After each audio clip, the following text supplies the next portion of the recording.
there's a lot of bad stuff that can happen that is not feasibly detectable using like sort of code-based detection analytics.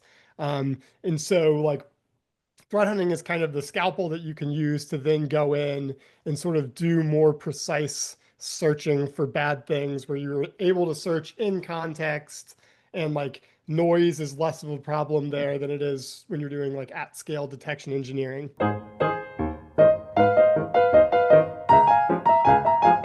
Let's go ahead and get started. So welcome everyone. Thank you for being here. Those of you who have been here to any other Red Canary event ever, are probably familiar with Brian, esteemed researcher, architect of our TDR, rabble rouser, spinner of hot takes. So we're gonna have a good time today. We do have we've got somewhat of a docket, but I'll say we want to prioritize questions from you. So like whether you put them into the chat or drop them into the Q&A box, we'll be keeping an eye on both. I think we may have had some things come in ahead of time, and Brian will take those. So we did pull a few things from the mailbag. We don't need to go through all of those right away, so maybe we'll sprinkle those in if we don't have anything new coming in live. But we would like to, again, take as many of your questions as possible. I think we've got a little bit of extra time today if we need to run over. So the more questions you ask and the more interactive it is, the longer we'll go, and hopefully the more fun it'll be. So with that said, I'm going to jump ahead. I do want to take a few questions. So a couple of these were from the Office Hours mailing list and or from recent episodes. So just unanswered questions or topics that came up in the chat. So I snagged this one, which I believe is from the last week or so, or from last week. And this is a topic in general that I love, but the question from David was would love to hear us talk through specific controls that are having the best results. And he kind of threw in his suggestion or vote, which was for app control or app whitelisting.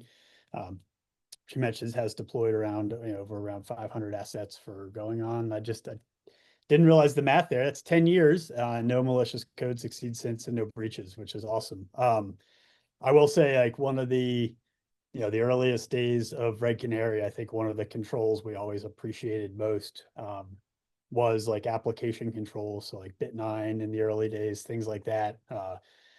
Definitely a high operational cost, but for customers who can afford, really to get over that deployment hump, it's mainly just, I think, a lot of that cost is in baselining the environment, understanding what's happening first so that it's not so disruptive when you go into high enforcement mode. But for customers that can manage that and that can get over that hump of deployment, it is it's no question.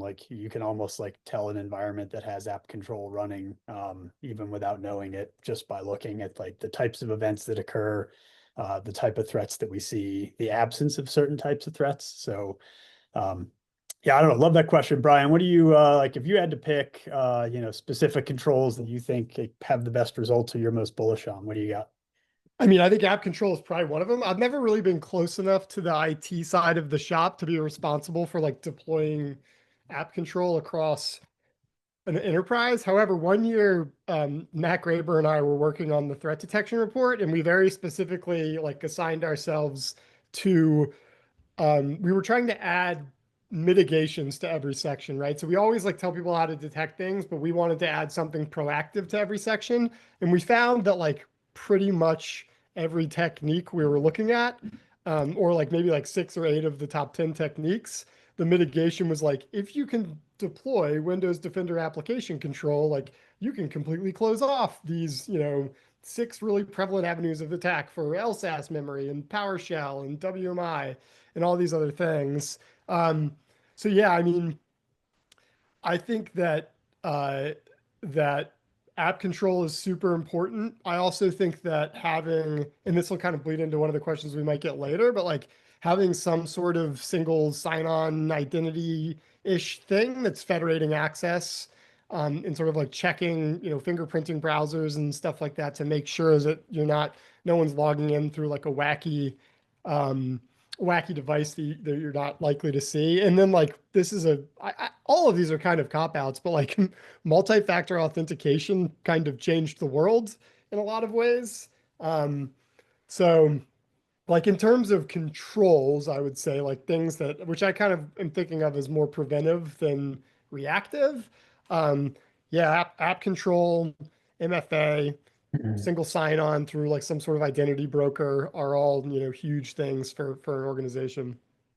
Yeah, I would add to that too, like on the app control side, there's like the guess that like big umbrella of just positive security controls in general, which are kind of all have similar challenges. But I think like in, now that so much is happening in the browser, doing the same thing, like be proactively enforcing browser security policy, proactively like managing or like, allow listing browser extensions, all those types of things I think are a huge help. I know here, like we, also just very, very aggressively police and enforce like browser updates and things like that. And I think there's kind of like that whole spectrum of controls where like things have to be explicitly allowed first. And that just like really puts you in a position where you're not having to react to so much just like environmental drift, right? I think that's like in general a lot of what we see. And I think for like, even on like our detection stats, it's like you look at unwanted software, riskware,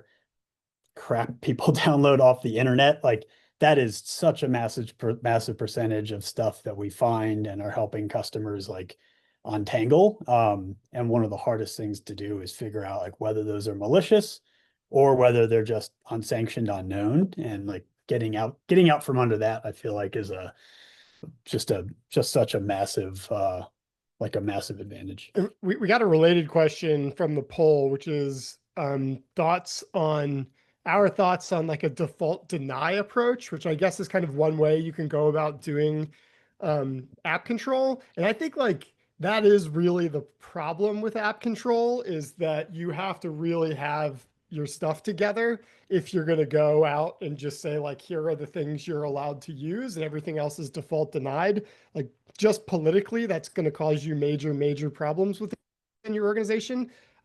Because like there's a lot of people there who don't think that they should have that sort of level of control over them and feel like it hinders their work. And they're probably going to find a lot of people who will agree with them on that. And so you're kind of, by doing that, I mean, at least in my opinion, you're kind of setting yourself up for fights with other parts of your business, which like as a security person and an IT person, I think are things that you should really try and avoid if you can. Um, do you have any additional thoughts on that, Yeah, Keith? good to go, man. Let's move on. In general, awesome topic. I do love it. And maybe to your like, to one of the things you mentioned is like it is uh like app control in general tends to be like a really high operational cost borne mainly by like IT, service desk, stuff like that for the reasons you described. It's like if you go to click something and it doesn't run, that usually ends up being a help desk problem first. And so like that is I think that's the huge hurdle in getting that like deployed and up to that high enforcement state in most places is that it's not just a security thing. Like IT really has to kind of be in lockstep with that, which doesn't always happen. So, Yeah. um, sweet. Well, what else you got? Anything else on your end, Brian? I got Yeah, we've got a bunch of questions in here. This one's just sort of random, so let's just throw it out there and see what we think. What is all the right. best way to utilize and work with a threat hunting team? Ooh, awesome.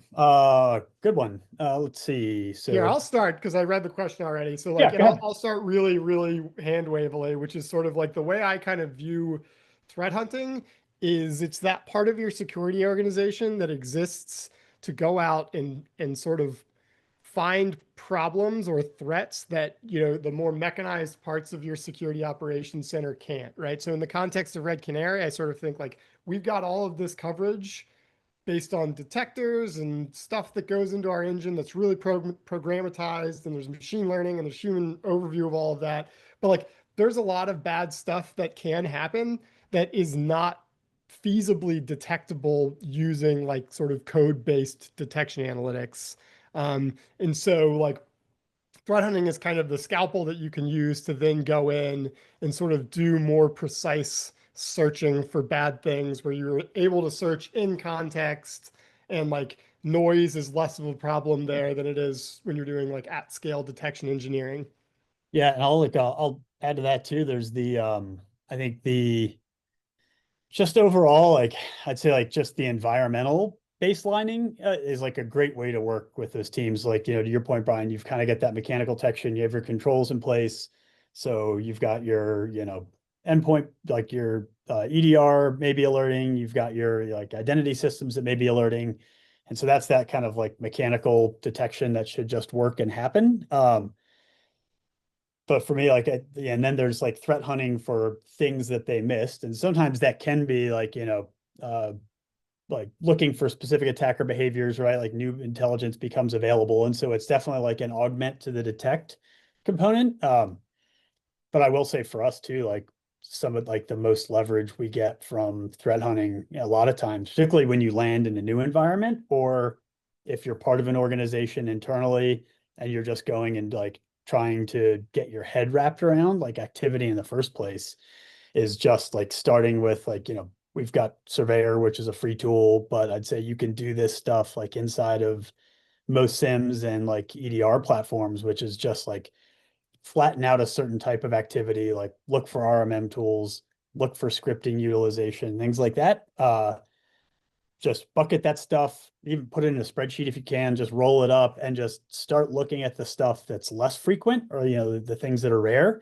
Um, and it's amazing how much like both detection utility you can get from that, but also how much that can help when you're doing investigations, right? Just like you can like that just gives you this huge advantage where you don't have to start from zero and say like, is this normal? How many people are doing this? Is it like 1% of my assets that exhibit this behavior, or is it 99%? And I think um, using threat hunting for some of that more like strategic or baseline like understanding is also like a huge help. And that absolutely feeds back into intelligence, detection engineering, like all those other things. So And then James in the chat just asked, since we receive information about network connections, do we see ourselves building out any alerting around threat intel related to IP and DNS?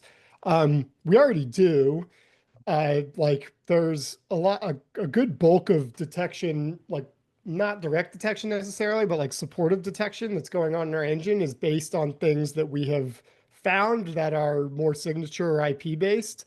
Um, and we build those into threat timelines when we detect a threat. Sometimes that's like one of the main things that we detect a threat based on. Another place where we use a lot of that is in building out like our hint infrastructure for threats, right? So when we associate something we detected with like a named threat, that could include information like network-based information from DNS and IP.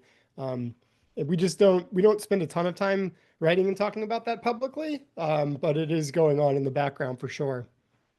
yeah, and it the other aspect of that too is like once we, in particular for some of these like really prevalent malware families, like the stuff that we're just seeing day in, day out, uh, getting a handle. So like there is some of that is used for, I'd say like detection based on like existing intel. Um, and we can maybe like might get into this in a minute too, just kind of talking through like some of the like transport aspect of it. But I'd say like the network connection data too is like, and I don't know if this is kind of like adjacent to what you were talking about for the HIN infrastructure, but just like understanding the path that folks are taking to get to the network, in particular, like looking at identity data and cloud data, which is like a slightly different aspect of like using that network data for like threat detection or for context, but like, understanding when people are coming through a VPN, whether that VPN is like, known to be used by them or whether it's unique. Um, and then it's similarly like, using that network data to understand, like we definitely have some VPN providers that like, I think we would say are never good. Like 100, like you see them and you should just block them. And so definitely build, like we use it in a wide variety of ways, but like that's, and I think particularly with like cloud infrastructure, becomes even more useful for things like just like pattern matching, detecting session hijacking, stuff like that, that can otherwise be like pretty thorny. Jim's question about sort of dealing with the problem of browser chicanery, basically, for lack of a better word, in a university environment where you're kind of crossing this line between student behavior and faculty and staff protection. And like I I don't have a great answer for you, Jim. That to me, whenever it comes up, it's like I don't know what you do. Like, can you draw a line. You can't really draw a line between the two networks because there needs to be continuous communication between staff and students. Um, but like I, protecting browsers is one of the top things that I think organizations should probably be concerned about, just based on the fact that browser-based or browser-borne threats are such a huge problem, whether it's like malvertising or SEO poisoning or sort of like fake updates coming out of a browser. Like as email gateway security has gotten much better, the sort of pendulum has swung over to browsers. We talk about this. I think you and Dave talk about this a lot on here, Keith, about like what you can do to lock down browsers. Yeah, definitely. It's a it's a soft spot in my heart. The I will say though, Jim, to your point, like there is and like Nick mentioned it, like yeah, like browser add-on whitelisting, stuff like that. I think the unique bit here, and I'm not sure if this is the reason for asking the question, Jim, or if this is a consideration, but I'd say like how we might think about that here at Red Canary, for instance, where we have like a very low risk tolerance and a tremendous amount of control. Like university settings in our experience are uniquely tough because you kind of have like there's the privacy aspect of it, which is one thing, right? Like can you or is there any appetite just to see what's happening on someone's browser, full stop? There's the cost aspect, which is tough, right? So like faculty staff might be, I'm making up numbers now, but call it 10%. Adding on that other 90% to protect students, assuming you're over the privacy hump, is like a massive cost for an enterprise browser. And then the last bit of that, which is tough, is device control, right? And so browser, like enterprise browsers, for instance, like having control over the browser in an environment where you don't have control over the endpoint is a really I think that's actually a fascinating thought experiment, because if you look at how stealers work and stuff like that, and a lot of the malware that we see, you could have a perfectly locked down browser, but if it's on an endpoint where you don't have any visibility or control or detection, right, like using EDR or EPP, that might not be worth the cost. And so I think that's like the environmental dynamics and education, I think, make that a super challenging question. But I do think it's like privacy, cost, and then looking at device control, period, like the underlying device. And I think that's kind of your matrix of like three things you have to evaluate to sort out, whether you can bear that. That kind of dovetails nicely into maybe our next question.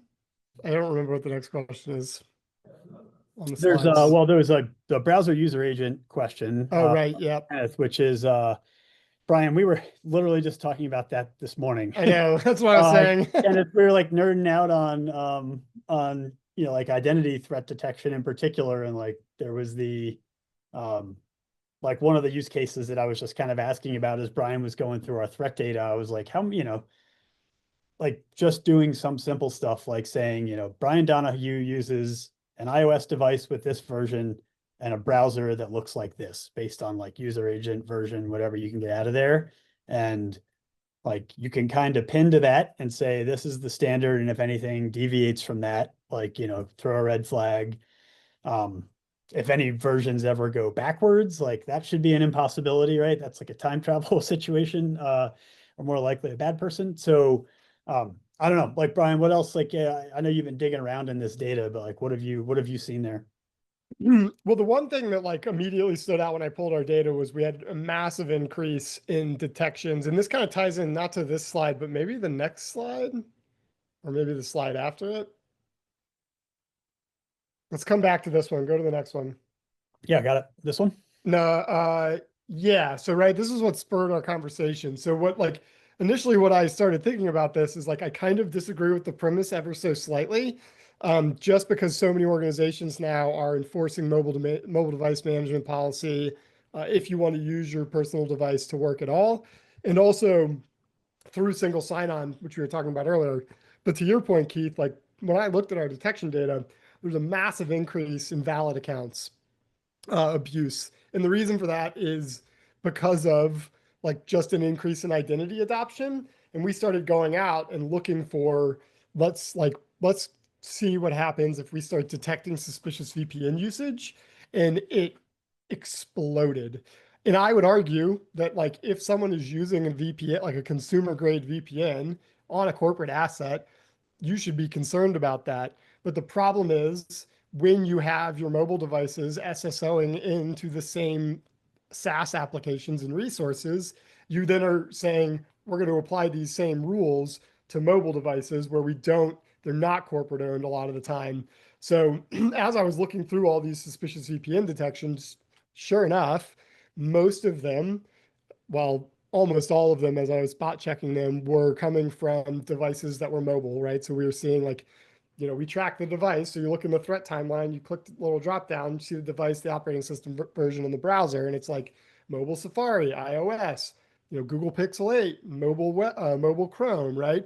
And like that's a really hard problem to solve because while I personally would definitely care if someone was running a VPN on a workstation that I own as an enterprise, I care a lot less if they're doing it on a mobile device just because it's like maybe they turned that thing on, maybe they keep it on all the time, maybe they forgot it's running. It's just much less of a valuable signal, in my opinion, on a mobile device where who knows what's going on than it is on, an actual, laptop or workstation that you were issued by an employee where there's policies that say like don't run NordVPN and stuff like that. Yep. And so I was minding the chat there for a moment. So apologies if you talked through this, but do you kind of tackle the head-on assertion that like it doesn't feel like we defend mobile as well? Like what's So I think on the one hand, mobile is by virtue of being newer is inherently more secure. I'm much more familiar with iOS, frankly, than Android, but like to get malware on an iOS device is like $1 million plus problem. And so like this isn't something that commodity threats are doing, right? This is something that like despotic regime is doing to spy on, dissidents and journalists and stuff like that. So it's kind of outside the threat model of most. But yeah, I mean, I think just like having SSO enforced and using mobile device management is pretty good in the mobile space. Uh, and I do like I understand the point that's being made here, but I do think that enterprises have done a pretty good job, all things considered, locking down mobile devices. And I would be very curious to see like how often nightmare breach that happens at organization where like the origin point is a mobile device. yeah, it definitely feels like, if you kind of look at and I'm not even sure, like I suspect if you go looking for statistics, they'll either come from mobile device security companies who will tell you that they're the root of all problems, or people won't have great data. But I definitely have to imagine like devices where it truly is like end-to-end attack, to and through a mobile device is like a rounding error compared to like all impactful incidents we see.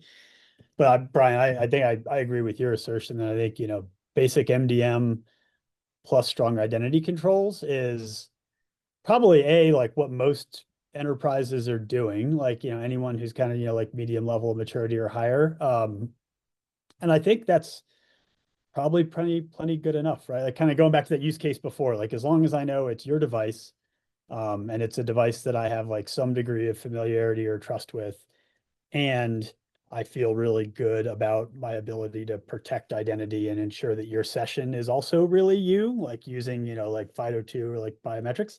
Um, like that 1-2 pairing, I think eliminates so much attack surface. Like just literally just taking away the ability for anyone to use any random device on the internet and go authenticate through an Okta portal or something like that. Like that alone is like that's a massive barrier that someone would have to overcome. Yeah, It's I not mean, I think accountable, but like to your point, the cost is high, right? uh, I the I think that like the insider threat problem is very, very real and pronounced on the mobile space. I think that the external threat problem is not as big of a deal there because it's like, I, anecdotally, I had to. This is going to sound sketchy. I promise it's not. I had to break into an iPhone once because we were trying to like deal with an estate of someone who died, and we needed to get into the person's phone. And it was like, it was back in the days of like 4 pin, you know, logins to iOS devices. And it was a fiasco. Eventually, like the only way I was able to manage to figure out how to do it was blind luck, which was this person did not have a password on their laptop. And I was able to open their laptop and go into their saved passwords in their browser and see these four numbers kept showing up over and over again. And I was like, I wonder if these four numbers are also their PIN. And it just so happened that they were. But like, if you ever need to get into someone's phone, like, good luck, right? Unless they've got a really obvious 0000000 PIN, like, you're gonna have a very hard time getting in there. Yeah. Oh man, jailbreak.me. That's that's a throwback. I love it. InfoSec time machine. Hey, we have a question here that came in earlier through the actual Q&A that I want to make sure we take. And honestly, I might see if we can deputize the audience here because I'm not sure I've got a great answer. I have an answer for this, but I'm curious what other folks do. So the question from Mike is like, what's the best approach to vulnerability scanning on a WAN, like a wide area network? And I'm actually like, I'm curious, Mike, if you're out there or on, I am curious, like where, whether you're talking about outside in vuln scanning, meaning like external attack surface, like exposed via VPN devices, infrastructure, stuff like that. Um, I know in general, like, vulnerability scanning uh, on a WAN is largely at this point, at least from our perspective, tends to be, from each device out. So like using MDM, using EDR or EPP, or using some other like agent that's on a device just to go do software inventory, cross-reference that. Um, that feels like kind of a thin answer for the vulnerability scanning side. But again, that's like inside out. I'm not sure, what that looks like if you're outside in, right? Meaning you're trying to figure out what your external attack surface is. I know there are some neat kind of like continuous attack surface, like identification reduction tools that will try to fingerprint your infrastructure from the outside. But I don't know, like Brian, if you have any experience, have heard anything there, or if anybody else here in the chat has any opinions. Like, unfortunately, that's an area where I'm a little bit weaker on, particularly if it's like looking at the outside in network side. Yeah, Oh, I yeah. mean, Kenneth mentioned, sorry, like a security scorecard and some of those things, which I feel like those are uh those are somewhat how do I say this diplomatically? Like those are controversial services. But I think, and honestly, I do think that's less in terms of like how they're used. Like if I buy it to police my own organization, I think those get misused sometimes to do like third party like trust attestation or scoring, and that gets to be a little funky. when we're talking about vulnerability scanning, are we talking about management of like known CVEs, or are we talking about like seeking out classes of vulnerability that might be sort of hiding in the gear that you use? Oh, yeah, Mike actually just chimed in here a second ago, so I think he clarified. He says, looking for vulnerabilities that could be exploited if someone outside makes it in. So I think that is like that's a very helpful clarification. The Yeah, so in that regard, I know like, using anything you've got on endpoints in particular, like whether it's like EDR, EPP, or a purpose-built like phone scanning solution, like taking inventory of that software. Um, and I think where it gets interesting, and this is like the theory like behind exposure management, is taking kind of this vertically integrated approach that is like taking your software inventory, taking your vulnerability management, like vulnerability intelligence and things like that, like your vuln scanner data, and knowing what you know about the environment, meaning like how are these things reachable. That's like the promise of exposure management, is that you kind of do this like vertically integrated slice of these few different things so that you can say, hey, like of my 1,000 vulnerabilities, like here are the 3 to 5 that are most likely to cause a problem if someone gets in. Um, that said, like I have a very low level of familiarity with like exposure management products. I think we're kind of getting there. I know for our part, like we try to do that, very operationally. Just looking at endpoint data and other types of data because we can prove that these things are reachable, right? Like meaning we know if the thing's reachable from the outside world. And if that's true and there's a vulnerability on there, like that's kind of how you figure out like what's in the middle of the Venn diagram. So I don't know if that's a helpful answer, or Brian, if you have anything to add there. Uh, it's a hard problem. Great answer from me. It's like you're also assuming that you have like a proper bill of material for everything that's being used for all of these different things, which is just like, I don't know. I'm skeptical of all of that. I just always think that there's always stuff running that people don't really have a full grasp over everything that's in there. To jump back really quick and just like Jim said, he's looking at these different products. I wish Dave was here because he could tell you all about Layer X. So email Dave if you want to know more about that, and he can help you out. Yeah. With Yeah. the particularly with the vulnerability or with the browser security stuff, just because he's the CISO, he has like real day in day out experience working with that stuff. Yep. Yeah. And we do, there was a mention in here, from Jim, like we see, yeah, Layer X is what we're using now. And yeah, there are a whole bunch of those.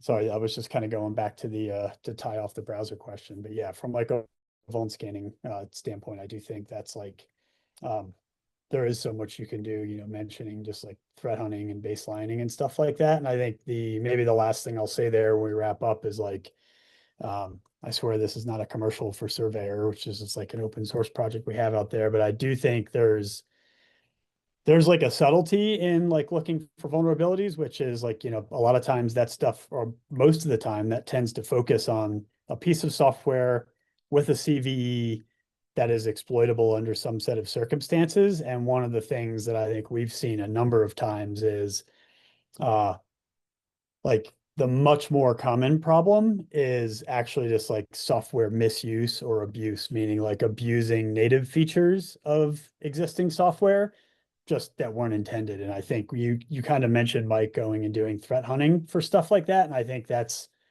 a great approach. Like, for instance, just like I'll pick on PowerShell, like go look at the million PowerShell things that happen inside of an environment over the course of days or a week or whatever. And when you kind of flatten those out, you'll see that like 90 some percent of those are probably like they look alike, they have the same pedigree, they come from the same system or the same parent processes.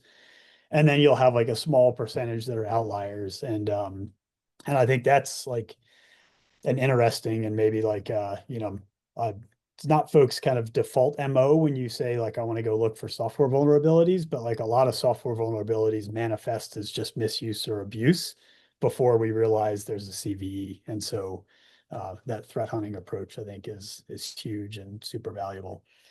Awesome. Well, Brian, thank you so much for being here, man. This is Thanks for fun having me. as always. Appreciate everyone. Thank you all for sticking around. Those of you who were able to hang on a little bit late. If you do have a moment on the way out, please take the post-event survey. Like that feedback means a ton, and we are using it every single week to try to make this more fun and more useful for all of you. So everyone have a great time.